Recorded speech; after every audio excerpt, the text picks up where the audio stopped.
So the Bucks won the NBA Cup tonight in dominant fashion over the Oklahoma City Thunder, which is a result that I'm going to be totally honest, I didn't really expect. I thought that Oklahoma City would have a tough time with Giannis, and I thought Milwaukee certainly had a chance to win this game. Did not expect them to dominate this game the way they did, especially in the second half. I mean, 26-14 third quarter, 20-17 fourth quarter.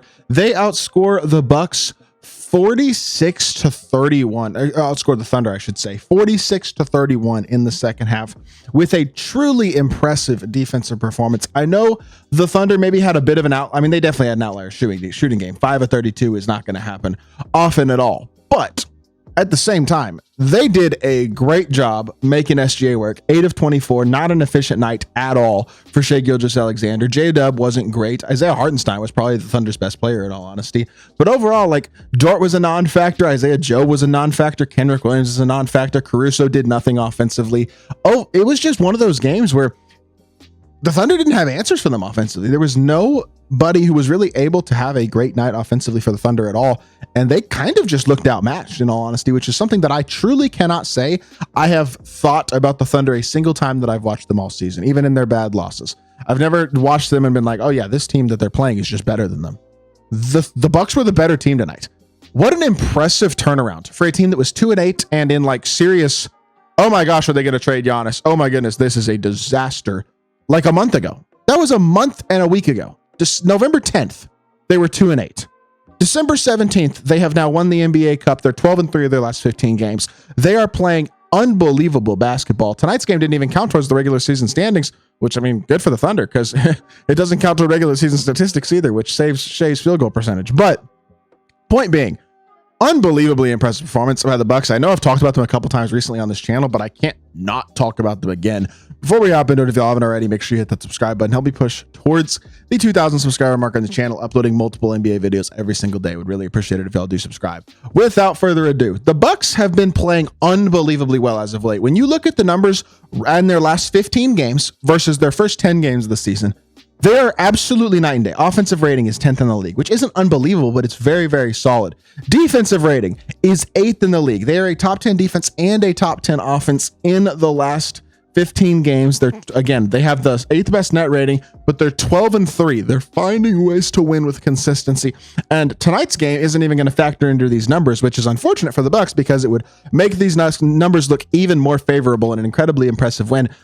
And when you compare it to what happened early in the season, I mean, they were 22nd in defensive rating. They were 19th in offensive rating. Their net rating was negative 5.1, which put them 9th worst in the league. Like, they were starting off the season unbelievably badly on both ends of the court and are now playing incredibly high level basketball. And I think there's a few reasons for that. Now, I did just make a video on the Bucks a couple days ago that I broke down more in depth what I think has been working so well for them, but I am going to at least somewhat reiterate that in this video, although I would recommend watching that video for a little bit more of a deep dive on the Bucks. But number one, you just can't not start with what Giannis Antetokounmpo is doing. He is having a ridiculous season, legitimately putting himself back in the MVP conversation.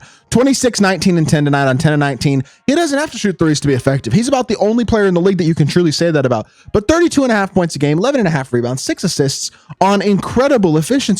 Who cares that he shot 17 threes the whole season and he's shooting 17% on them? It doesn't matter. He's shooting the mid-range the best he ever has. He is playing with I would say the most locked-in defensive effort that I've seen out of Giannis in a couple of years, to be totally honest. He has been not a revelation because this is the Giannis that we've come to expect in a lot of ways, right? But he has been absolutely amazing for the Bucks this season, averaging 1.6 blocks a game. His numbers defensively have been very impressive this year. He's just having a ridiculous season on both ends of the ball and has just played amazing. Honestly, Dame has been great as well. I really think Dame is having the best playmaking season of his career. It's something I've mentioned already a couple times in this channel, but he is just, I know he only had 4 assists tonight, but he has been great. And his shooting ability is just, it's just still, people I think kind of forgot about Damian Lillard last season. He's still that guy, 100%.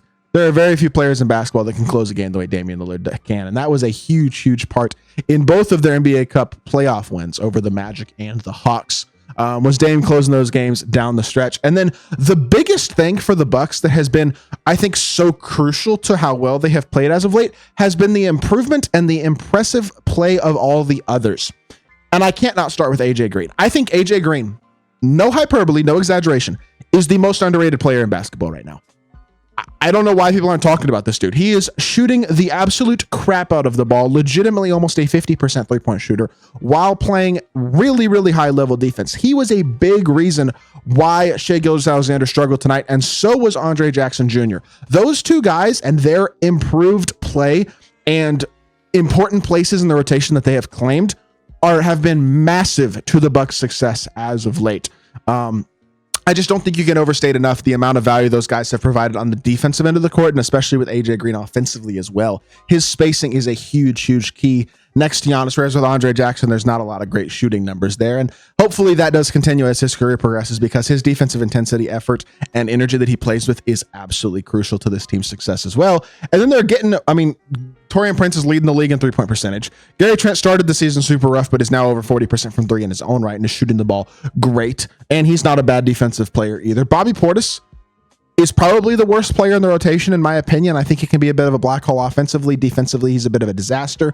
I'm not the biggest Bobby Portis guy, but I can't say he hasn't played better as of late, despite the fact he didn't tonight. And he does contribute some rebounding value as well, which is nice. And honestly, I'm going to make a whole other video on OKC that'll drop later today. The size of the Bucks was just too much for the Thunder to have answers to be totally honest. 52 rebounds to only 43 for the Thunder. There was a size and physicality mismatch tonight, 100% in this game, that was very evident and allowed guys like Giannis and Brook to just physically take advantage of against the Bucks tonight, or against the Thunder tonight. Really, really impressive stuff.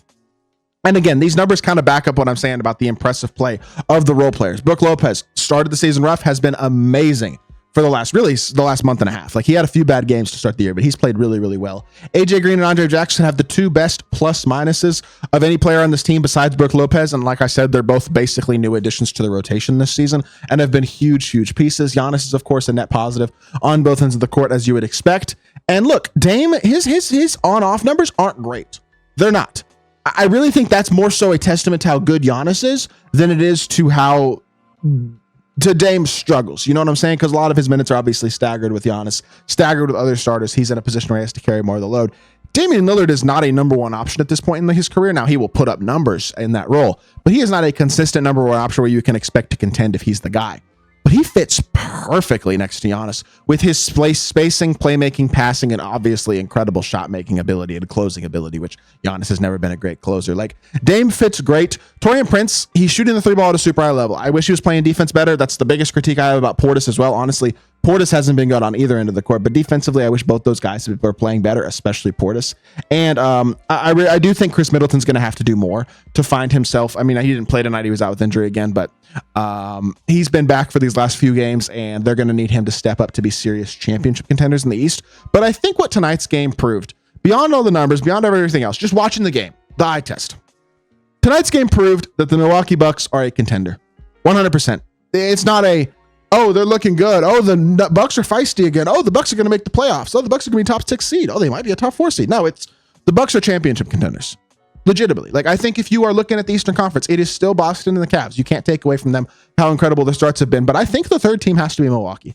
I 100% trust them more than I do New York, Atlanta, other teams like that in the East as of late. They are clearly the third team in the East. And not only that, they're starting to push themselves up the ranks, challenging Boston and Cleveland with how well they're playing right now. This was a dominant win, one of the most impressive wins by any team all season in any matchup, and doing it on a national stage as well was huge. And this is not just a turning point for the Bucks. This is their reestablishing moment in the NBA thought process and sphere as a whole. Basically, the Bucks just went, we're here and we're here to stay and we're here to win, not just win a playoff series, not just make the playoffs, try to win a title. That's what the Bucks' goal for this season is now, and they are making that very, very clear. Also, real quickly, shout out to Darvin Ham, 14-0 in NBA Cup games, has never lost an NBA Cup game, has 2 NBA Cup titles. Salute, man. They're going hard in the paint. Whatever. Shout out Darvin Ham. Salute, man. Either way, that's going to do it for the video. I hope y'all did enjoy. If you did, make sure you hit that like button, leave a comment, and subscribe. I'll be back with more NBA content very, very soon. I appreciate y'all. Peace.